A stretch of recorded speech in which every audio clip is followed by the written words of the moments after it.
Go ahead and continue with our afternoon media session with Brian Vickers, the driver of the number 11 FedEx office, March of Dimes Toyota. Brian's pulling double duty this weekend. Our 2003 NASCAR Nationwide Series champion will also run in tonight's race, as well as run his first race in the 11 car for Joe Gibbs Racing. Brian, this is a pretty big weekend for you, and you have a special guest with you as well to help join in that big weekend. Yeah, I do. This is a special weekend for me in a lot of ways, and but let's focus on the important parts. The March of Dimes. This is the 6th year that FedEx has had the March of Dimes in the car. It's the 75th anniversary of the March of Dimes, and because of the contribution of so many people and through these marches around the country, we have a special guest, Nina, here with us. And she just knocked out an incredible interview outside. So don't let her shyness fool you. She's also got matching earrings for the suit. I don't know if y'all can see that, but they're beautiful. And, I'm just happy to be in the car. I mean, it's a great opportunity for me. I know what Denny's going through. I've been in the position where I've been out, I've been sick, and had someone replace had to drive for me. So my thoughts are continue to be with him, and I hope to do a good job for him this weekend, for the entire FedEx team. But, right now the focus is on trying to win this race and doing the best job we can for March of Dimes. Well, thanks, Brian. And Nina, we'd like to welcome you into the Media Center at Texas. We're really glad you're here with us. And can you do us a favor and tell us why it's so important for you to be the national ambassador for the March of Dimes? Can you tell us that? You got it. Brian, she's showing you up. You said she wasn't shy.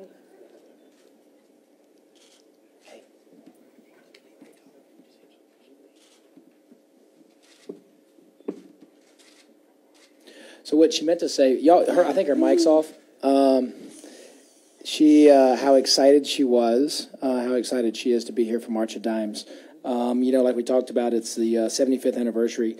Nina was, a few facts. She was born just 2 pounds, 15 ounces, and she's here with her family today. And the March of Dimes is a big part of that.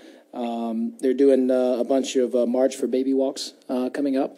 And that's something we definitely want to get people to focus on. One way you can do that, something that the FedEx team has done, is created a website to help join and donate for these causes. I'm going to say it a couple times because it's long. marchforbabies.org/team/FedEx11. marchforbabies.org/team/FedEx11. And that was what she was saying. I think her mic was off. Well, Nina, we're really glad to have you here, and maybe once this interview with Brian is over, people can come talk to you where you might want to talk to them a little bit more, too, and that's okay. If you do have some questions for Brian, though, we do have the wireless mics for you, and we'd be glad to bring them to you to start off. We'll start here with Reed, then we'll go right back here, and go from there, please. Reed Spencer with the NASCAR Wire Service. Brian, this is your first over here. This is your first trip in the 11 car so far, and as a driver and under the circumstances that you're in, is there any sort of balance that you have to strike between going all out for the win and then knowing, well, I really need to take care of the car and get the best finish I can?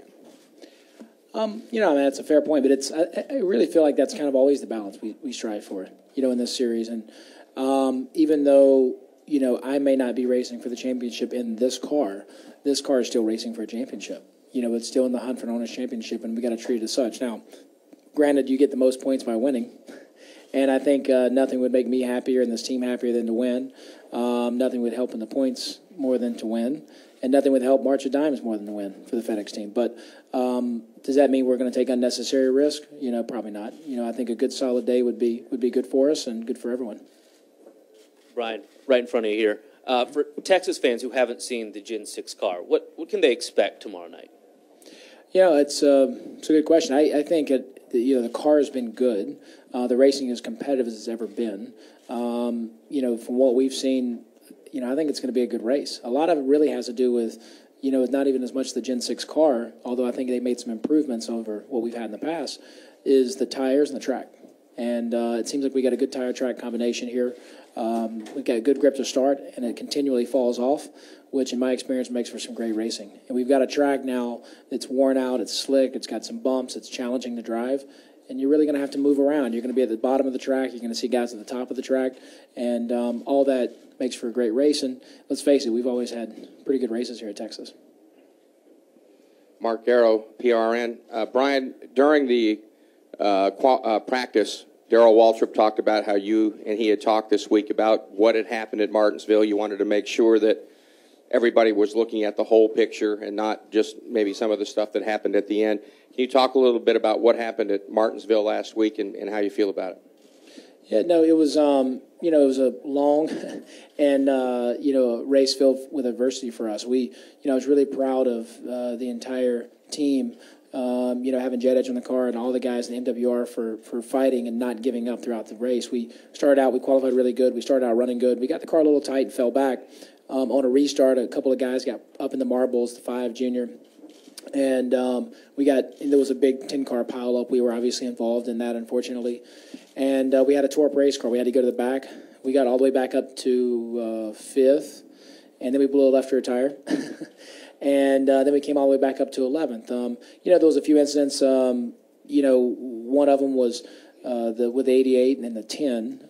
The 10 moved the 88 coming out of turn 2, and then Junior, I think, seemed a little displeased the way he ran her down the track a little bit, which is understandable. I mean, it's just racing in Martinsville, and we all went in there and everybody kind of slammed on brakes, and she got a little loose, and the 43 got me, and I got her, and I think on TV, and the spotter was quick to, all of that happened because of the 55, and I just wanted to kind of clarify some of that, and we had a great talk with DW and a couple of guys, and I spoke to Junior this week, and he was fine. He understood it's Martinsville racing. I think he had a broken track bar, and they were just hanging on for dear life, and but none of it was obviously intentional. For me, I want to go out there and do the best I can and win. I've got to race hard, and but we want to earn respect, and in the right way. Not necessarily the wrong way. And obviously, there at the end of the race, the 29 wrecked us after the checkered. I reached out to Harvick. I tried to call him. He didn't answer, but we texted back and forth a few times, and we were on a different page to start with, and I think we ended closer to the same page, maybe not quite where we needed to be. I'd still like to spend a few minutes with him. I think he was for some reason under the impression that I put him 3 wide on a restart. But the reality is I started on the inside, he started on the outside, and he passed someone and put himself 3 wide. I had nothing to do with that. And, he took his frustration out on us. It's unfortunate. It didn't cost us anything in the race. It tore our car up, so I hate it for the team. It's just, that stuff's unnecessary. But I guess it's Martinsville racing, right? From my perspective, it was a long day, and it was a hard fall day. So to come out of there with an 11, and considering how many times we had to go to the back and how much damage we had on the car, and then blowing a left rear tire and going a lap down and coming from all that, I walked away pleased but not satisfied. All right, Brian, I know you got a hard stop, and we appreciate your time coming in today. Thank you very much. Yeah, thank you. Thanks for helping, Nina. Yeah, Nina, we appreciate you.